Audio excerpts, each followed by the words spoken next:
ಓಂ ನಮಃ ಶಿವಾಯ್. ಭಾರತ್ ಮಾತಾ ಶಿವಶಕ್ತಿ ಅವತಾರ್ ಪಿತಾಶ್ರೀ ಬ್ರಹ್ಮ ಬಾಬಾರವರ ವಾಣಿ. ಓಂ. ಪಿತಾಶ್ರೀ ಶಿವ ತಂದೆಯ ನೆನಪಿದೆಯೇ?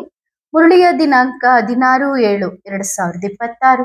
ಪ್ರಾತಃ class revise course 15/3/2020. ಓಂ ನಮಃ ಶಿವಾಯ.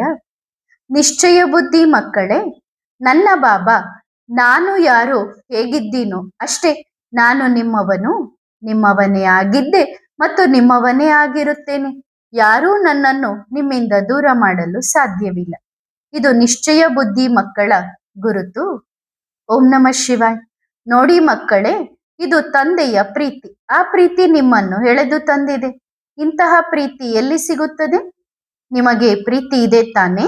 ಈಗ ಹೆಚ್ಚು ಸಮಯವಿಲ್ಲ, ಆದರೆ ಸಮಯ ಬಂದಾಗ ತಂದೆ ಕರೆದುಕೊಳ್ಳುತ್ತಾರೆ. ಅದಕ್ಕಾಗಿ ಟೆನ್ಷನ್ ತೆಗೆದುಕೊಳ್ಳಬೇಡಿ. ಏಕೆಂದರೆ ಜಗತ್ತಿನಲ್ಲಿ ಬೆಂಕಿ ಹತ್ತಿಕೊಂಡಾಗ ಎಲ್ಲಿಗೆ ಬರಬೇಕು? ತಂದೆಯ ಬಳಿ ಬರಬೇಕು ತಾನೆ. ಈಗ ಎಷ್ಟು ಸ್ವಲ್ಪ ಸಮಯವಿದೆಯೋ ವ್ಯವಹಾರವನ್ನು ಮರೆಯುತ್ತಾ ಇರಿ. ಮಕ್ಕಳೇ, ಶಿಕ್ಷಣ ನಡೆಯುತ್ತಲೇ ಇರುತ್ತದೆ ಮತ್ತು ಸಮಯ ಬಂದಾಗ ಭಕ್ತಿ ಮಾರ್ಗದಲ್ಲಿ ತೋರಿಸುತ್ತಾರಲ್ಲವೇ? 4 ಕಡೆ ಹಾಹಾಕಾರ ಉಂಟಾದಾಗ ಕೃಷ್ಣನು ಗೋವರ್ಧನ ಪರ್ವತವನ್ನು ಎತ್ತಿದನು ಮತ್ತು ಎಲ್ಲರೂ ಅದರ ಕೆಳಗೆ ಬಂದರು. ಯಾರಿಗೆ ಪ್ರೀತಿ ಇತ್ತೋ, ನಿಶ್ಚಯ ಇತ್ತು ಮತ್ತು ಯಾರಿಗೆ ನಿಶ್ಚಯ ಇರಲಿಲ್ಲವೋ ಅವರು ಆ ಪರ್ವತದ ಕೆಳಗೆ ಬಂದರು. ಮತ್ತು ಯಾರಿಗೆ ಭಯವಿತ್ತು, ನಾವು ಈ ಪರ್ವತದ ಕೆಳಗೆ ಸಿಲುಕಿ ಸಾಯುತ್ತೇವೆ, ಮುಳುಗಿ ಹೋಗುತ್ತೇವೆ ಎಂದು, ಅವರು ಹೊರಗೆ ಉಳಿದರು ಮತ್ತು ಮುಳುಗಿ ಹೋದರು. ಮತ್ತು ಯಾರಿಗೆ ನಿಶ್ಚಯ ಇತ್ತು, ಬಾಬಾ ನೀವು ನಮ್ಮವರೇ ಆಗಿದ್ದೀರಿ, ಈ ಜೀವನ ನಿಮ್ಮದು, ಬದುಕಿಸುವುದು ಅಥವಾ ಶರೀರ ಬಿಡಿಸುವುದು, ಜೊತೆಯಲ್ಲಿ ಕರೆದೊಯ್ಯುವುದು ಅಥವಾ ಇಲ್ಲಿಯೇ ಇರಿಸುವುದು, ಅದು ನಿಮ್ಮ ಇಚ್ಛೆ. ಆ ನಿಶ್ಚಯ ಬುದ್ಧಿ ಮಕ್ಕಳು ಉಳಿದುಕೊಂಡರು. ಹಾಗಾಗಿ ಮಕ್ಕಳೇ, ನಿಶ್ಚಿಂತರಾಗಿರಿ. ಅಂತಿಮ ಸಮಯ ಅಂತಹದ್ದೇ ಬರುತ್ತದೆ. ಈ ದೊಡ್ಡ ದೊಡ್ಡ ಕಟ್ಟಡಗಳಿವೆ ಅಲ್ಲ, ಅವು ಬೆಂಕಿ ಪೊಟ್ಟಣದಂತೆ ಕೆಳಗೆ ಬೀಳುತ್ತವೆ.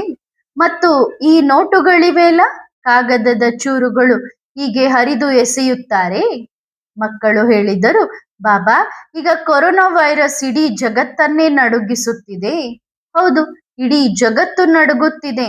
ನಾವು ಮೇಲೆ ಕುಳಿತು ನೋಡುತ್ತಿದ್ದೇವೆ. ಇದು ಮೇಲಿನವರೆಗೆ ತಲುಪುವುದಿಲ್ಲ.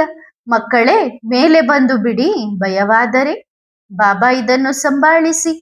ಮಕ್ಕಳು ಕೇಳಿದರು, ಬಾಬಾ ಇದು ನಿಲ್ಲುತ್ತದೆಯೇ ಅಥವಾ ಇನ್ನೂ ಹೆಚ್ಚಾಗುತ್ತದೆಯೇ? ಇದು ಮಕ್ಕಳೇ ಇನ್ನೂ ಹೆಚ್ಚಾಗುತ್ತದೆ. ಆಗುತ್ತಾರೆ ಕೂಡ. ಆದರೆ 1 ತಿಂಗಳಲ್ಲೇ ಅಷ್ಟು ತೀವ್ರವಾಗಿ ಹೆಚ್ಚಾಗುತ್ತದೆ. ನಿಶ್ಚಯವಿದ್ದರೆ, ತಂದೆ ಜೊತೆಗಿದ್ದರೆ ನಿಶ್ಚಿಂತರಾಗಿರಿ, ನಿಶ್ಚಿಂತ ಚಕ್ರವರ್ತಿಗಳಾಗಿರಿ. ಒಳ್ಳೆಯದು. ಇಲ್ಲಿ ಕುಳಿತಿರುವ ಮಕ್ಕಳಲ್ಲಿ ಪ್ರತಿಯೊಬ್ಬರಲ್ಲೂ ಅಂತಹ ವಿಶೇಷತೆಗಳಿವೆ, ಅಂತಹ ಗುಣಗಳಿವೆ. ನಿಮ್ಮಲ್ಲಿ ಯಾವ ವಿಶೇಷತೆ ಇದೆ ಎಂದು ಯೋಚಿಸಿ. ನಿಮ್ಮಲ್ಲಿ ಕೊರತೆ ಇದೆ ಎಂದು ಯೋಚಿಸಬೇಡಿ. ತಂದೆಯು ಕೇವಲ ನಿಮ್ಮಲ್ಲಿ ವಿಶೇಷತೆಯನ್ನು ನೋಡಿದರು, ಕರ್ಮಗಳ ಆಧಾರದ ಮೇಲೆ ಎಳೆದು ತಂದಿಲ್ಲ. ಪ್ರೀತಿಯಲ್ಲಿ ಮತ್ತು ವಿಶೇಷತೆಗಳ ಆಧಾರದ ಮೇಲೆ ಇಂದು ಪ್ರತಿಯೊಬ್ಬ ಮಗುವು ಇಲ್ಲಿಗೆ ಬಂದಿದೆ. ನಿಮ್ಮ ಮುಂದೆ ಯಾವುದೇ ಕೊರತೆ ದೌರ್ಬಲ್ಯವಿದ್ದರೂ ಅದು ದೊಡ್ಡ ವಿಷಯವಲ್ಲ. ನಿಮ್ಮ ಒಂದು ದೃಢ ಸಂಕಲ್ಪದ ಮುದ್ರೆ ಆ ಕೊರತೆ ದೌರ್ಬಲ್ಯ ತನ್ನ ದಾರಿಯನ್ನು ನೋಡಿಕೊಳ್ಳುತ್ತದೆ. ಏಕೆಂದರೆ ನಿಮ್ಮ ಮೇಲೆ, ತಂದೆಯ ಮೇಲೆ ನಿಶ್ಚಯ ಬುದ್ಧಿ ಇದ್ದರೆ ಈ ಜೀವನವು ಸಂಪೂರ್ಣವಾಗಿದೆ. ಈಗ ಎಲ್ಲಿಗೂ ಹೋಗುವ ಅಗತ್ಯವಿಲ್ಲ. ಈಗ ನೆಲೆ ಸಿಕ್ಕಿದೆ, ಪಡೆದುಕೊಂಡಿದ್ದೀರಿ. ಆದರೆ ಬಹಳ ಒಳ್ಳೆಯದು ಅನಿಸಿತು. ಸಹೋದರರೇ, ಎಲ್ಲೆಡೆ ಸುತ್ತಾಡಿ ಬಂದಿದ್ದೀರಿ. ಇದು ದೊಡ್ಡ ಸಂತೋಷದ ವಿಷಯ. ಏಕೆಂದರೆ ಟ್ರೆಕ್ಕಿಂಗ್ ಇದೆ ಅಲ್ಲ, ಎಲ್ಲೆಡೆ ಟ್ರೆಕ್ಕಿಂಗ್ ಮಾಡಿ ಬಂದಿದ್ದೀರಿ ನೋಡಿ. ಆದರೆ ಎಲ್ಲೋ ಒಂದು ಕಡೆ ಬಾಬನ ಕಾರ್ಯ ನಡೆಯುತ್ತಿದೆ ಎಂದು ಯೋಚಿಸಬೇಡಿ. ಆದರೆ ಈ ವಜ್ರವಿದೆಯಲ್ಲ, ಅದು ಸತ್ಯವಾದ ವಜ್ರ, ಅಪ್ಪಟ ಪವರ್ಫುಲ್ ವಜ್ರ. ಏಕೆಂದರೆ ತಂದೆ ಇದ್ದಾರಲ್ಲ, ಅವರು ಬಹಳ ಪ್ರೀತಿಯವರು. ಇಲ್ಲಿಗೆ ಬಂದು ಮತ್ತೆ ಬೇರೆ ಕಡೆ ಹೋಗಿ ಅನುಭವ ಮಾಡುತ್ತಾರೋ ಅವರು ಮತ್ತೆ ಸುತ್ತಿ ಇಲ್ಲೇ ಬರುತ್ತಾರೆ. ಸಹೋದರರೇ, ಇದೇ ಸತ್ಯ. ನಾವು ಎಲ್ಲಿ ಅಲೆದಾಡುತ್ತಿದ್ದೇವೋ, ನಮ್ಮ ಬುದ್ಧಿ ಹೇಗೆ ಭ್ರಷ್ಟವಾಗಿತ್ತು, ನಮ್ಮ ಬಾಬಾ ಕೂಡ ಗೋಲ್ ಮತ್ತು ನಾವು ಕೂಡ ನಮಗೂ ಹೇಳುತ್ತಾರೆ ಗೋಲ್ ಆಗಿ ಬನ್ನಿ ಎಂದು, ಅಂದರೆ ದುಂಡಗಾಗಿ ರೌಂಡ್ ರೌಂಡ್ ಬನ್ನಿ. ವಾ ಮಕ್ಕಳೇ ವಾ, ಭೋಲಾನಾಥನ ಭೋಲಾ ಭಂಡಾರಿಯ ಭೋಲಾ ಮಕ್ಕಳು.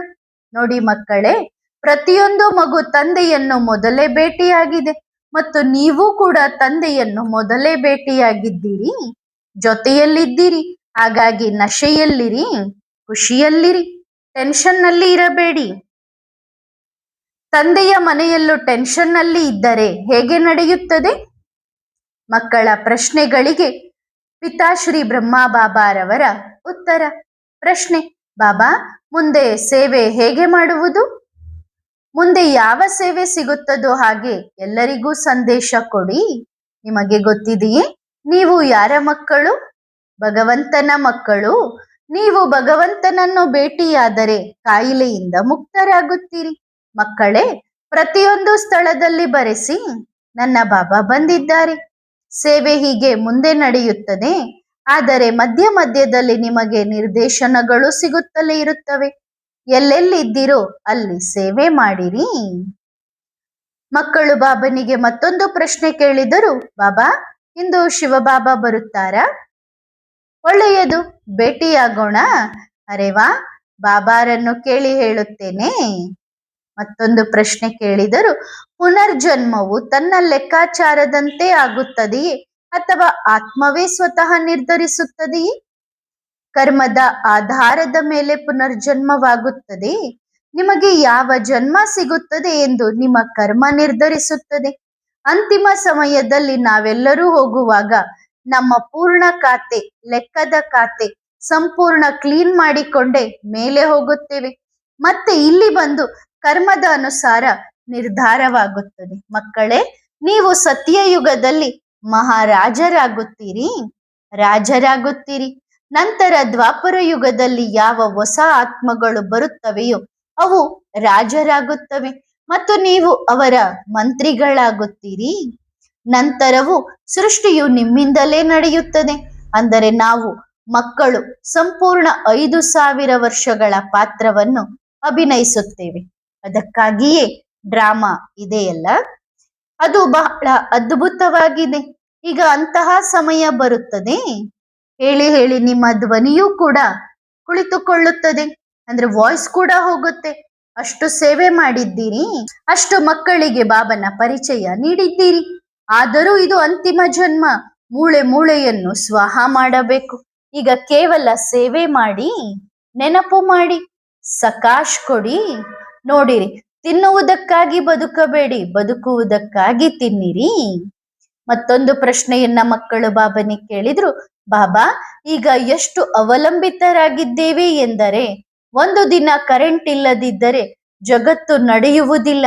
ಆಗ ಏನಾಗುತ್ತದೆ ಅಂದ್ರೆ ಇಷ್ಟ್ರ ಮಟ್ಟಿಗೆ ನಾವ್ ಈ ಕರೆಂಟಿಗೆ ವಶ ಆಗಿದ್ದೀವಿ. ಕರೆಂಟ್ ಇಲ್ಲ ಅಂದ್ರೆ ಏನಾಗತ್ತೆ? ಬಾಬಾ ಅದಕ್ಕೆ ಉತ್ತರ ಹೇಳುತ್ತಿದ್ದಾರೆ.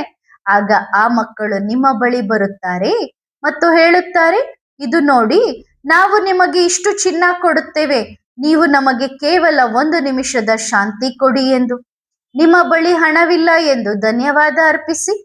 ಯಾರ ಬಳಿ ಇದೆಯೋ ಅವರಿಗೆ ದೊಡ್ಡ ಟೆನ್ಷನ್ ಇರುತ್ತದೆ.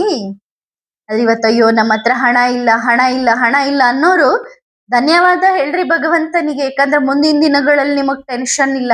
ಹಣ ಇರೋರಿಗೆ ಬಹಳ ದೊಡ್ಡ ಟೆನ್ಷನ್ ಇದೆ. ಆದರೆ ಯಾರು ತಂದೆಯ ಮೇಲೆ ನಿಶ್ಚಯ ಬುದ್ಧಿ ಹೊಂದಿದ್ದಾರೋ ಅವರಿಗೆ ಟೆನ್ಷನ್ ಇರುವುದಿಲ್ಲ. ಈಗೀಗ ಸಂಪಾದಿಸುವುದು, ಈಗೀಗ ತಾಜಾ ತಿನ್ನುವುದು ಮತ್ತು ಖುಷಿ ಪಡುವುದು. ಪ್ರಶ್ನೆ: ಬಾಬಾ, ಬ್ರಾಹ್ಮಣ ಮಕ್ಕಳು ಸಂಗ್ರಹಿಸಿಟ್ಟಿರುವುದು ಎಲ್ಲವೂ ಮುಳುಗಿ ಹೋಗುತ್ತದೆಯೇ? ಬಾಬಾ ಅದಕ್ಕೆ ಉತ್ತರ ಹೇಳುತ್ತಿದ್ದಾರೆ. ಅಂತಹ ಒಂದು ಸಮಯ ಬರಲಿದೆ, ಆಗ ಏನೂ ಸಿಗುವುದಿಲ್ಲ. ಭಗವಂತ ಬಂದಿದ್ದಾನೆ ಎಂದು ನಂಬದ ಎಷ್ಟೋ ಮಕ್ಕಳಿದ್ದಾರೆ. ಎಲ್ಲರೂ ಸಿಸ್ಟಮ್ಗೆ ಬದ್ಧರಾಗಿದ್ದಾರೆ. ತಂದೆ ಒತ್ತಡದಲ್ಲಿ ಇರುವುದಿಲ್ಲ. ತಂದೆಯನ್ನು ನೀವು ಪ್ರೀತಿಯ ವಲಯದಲ್ಲಿ ಬಂಧಿಸಬಹುದು. ಅಂದ್ರೆ ಬಾಬನನ್ನ ಪ್ರೀತಿಯಿಂದ ಬಂಧಿಸಬಹುದೇ ಹೊರತು ಒತ್ತಡ ಹಾಕಿ ಹಿಡಿತೀವಿ ಅಂದ್ರೆ ಬಾಬನನ್ನ ಹಿಡಿಲಿಕ್ಕೆ ಸಾಧ್ಯ ಇಲ್ಲ.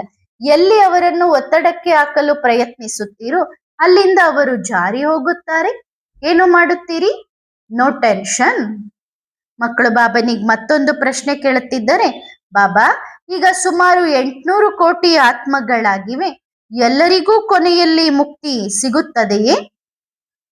ಉತ್ತರ: ಮಕ್ಕಳೇ, ಹೊರಗಿನ ಜಗತ್ತಿನಲ್ಲಿ ವಿದೇಶದಲ್ಲಿ ಏನಾಗುತ್ತದೆ, ಒಂದು ಬಾಂಬ್ ಎಸೆದರೆ ಇಡೀ ದೇಶವೇ ಸಮಾಪ್ತಿ. ಅಂತಹ ಬಾಂಬ್ಸ್ಗಳು ತಯಾರಾಗಿವೆ. ಮಕ್ಕಳ ಬಾಬನಿಗೆ ಪ್ರಶ್ನೆ ಕೇಳ್ತಿದ್ದಾರೆ, ಬಾಬಾ ಪವಿತ್ರರಾಗದೆ ಮೇಲೆ ಹೋಗಲು ಸಾಧ್ಯವಿಲ್ಲ ತಾನೆ?